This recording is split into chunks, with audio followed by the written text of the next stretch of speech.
Hello and welcome. Today I will be showing you a tutorial on 4 white piston doors, and this is a large example of it. This is how it closes, and this is how it opens again. As you can see, when it is closed it has no visible gaps. However, it does have a disadvantage, namely that a little bit of the redstone is showing. There's also another model, and it's this one. It does have some gaps, but it has the advantage that no redstone is showing. They're both pretty similar in its mechanics. This one I think is a little bit simpler, so that's the one I'm going to show you. This is a little piece of it, the smallest piece, because this one is built out of these little things. Now, if I turn it on, the first thing that happens is this piston extends, then this piston extends directly because the signal here is already on, and when I switch it off, the first thing that happens is this block gets retracted, then this piston retracts, which means this piston goes here, and because this delay is still on, it will also retract the block back. So it goes very quickly, and I hope you can see it. That's it. Just that easy. Turn it on and off. As you can see, this is half of the door, so it covers 2 blocks. This is the passage, and if we build another half, it will be 4 wide. So now let's try to build one. Okay, now let's try to build one. First we start with the pistons. We will place 2 layers on top of each other directly, because this will lower the redstone cost. We place a platform here, and then we put the redstone down. First a redstone repeater. This one will act on the second piston and have a delay of 4 ticks, and then a redstone repeater on the first piston, and this one will have 2 ticks, as you can see. Then we will just put a redstone path here. Notice it also goes to this movable block, and if we put a lever here, it works.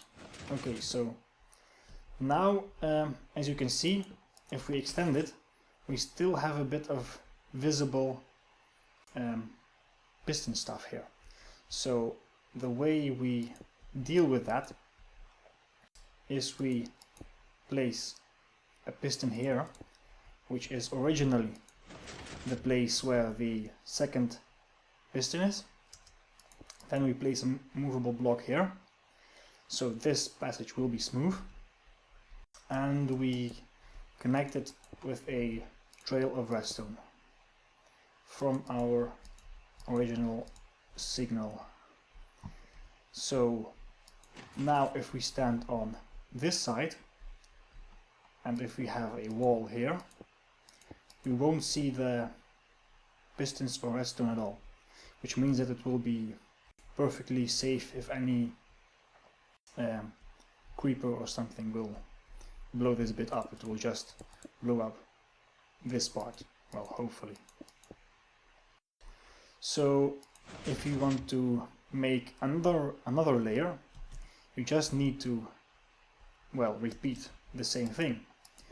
Put pistons here, movable blocks here, and now you need to make a layer on which the redstone dust and repeaters will sit, which is the rule goes that there is 1 layer for 2 piston layers, and this will be the same here.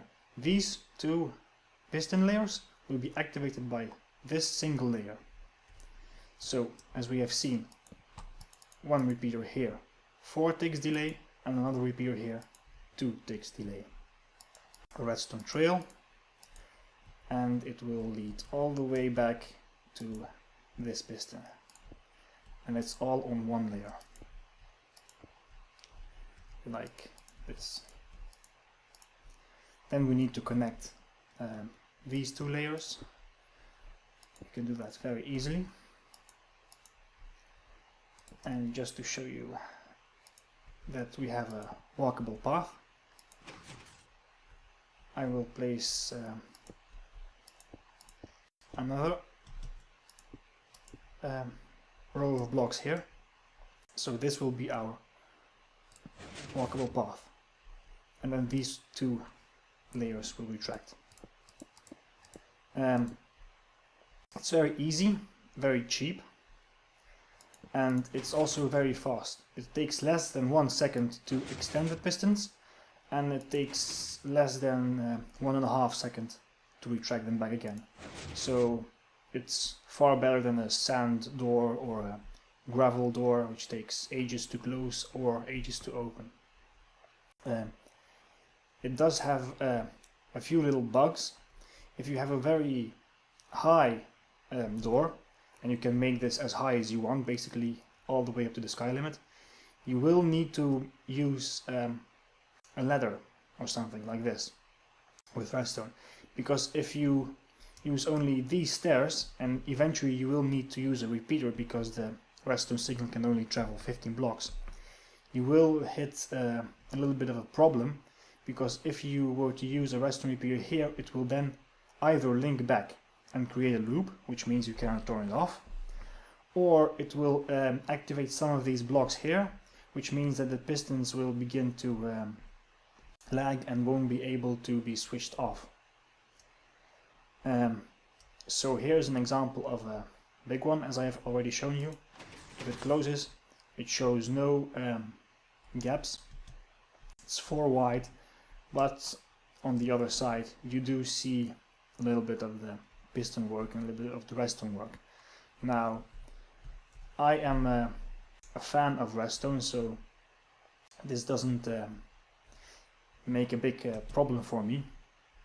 However, if you really don't like that, you can use this model, which does show gaps, but it shows no redstone. It's just perfectly smooth. The way you do this is by feeding back the redstone pulse to this block, and this block in turn activates the piston that will be here when it is extended, which is the second piston. So when it is extended, this redstone will activate this block, which will activate this block, which means that there is no piston here, and that's why you can see through the gaps here. Now, the redstone is as follows. The signal comes in here. There is a path to this block. Then it also moves up here. This repeater is necessary, and it should be at 2 ticks. And as with our small little example, the redstone feeds back. In this case, it feeds back to the second position with 4 ticks delay, and to the first position with 2 ticks delay. And this is a top view, so you can easily copy it if you want to. And that's about it.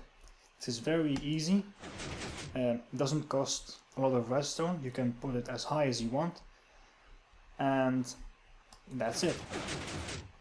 So I hope you like this tutorial. If you want more, you can leave a comment or just say how stupid I am and show a better version.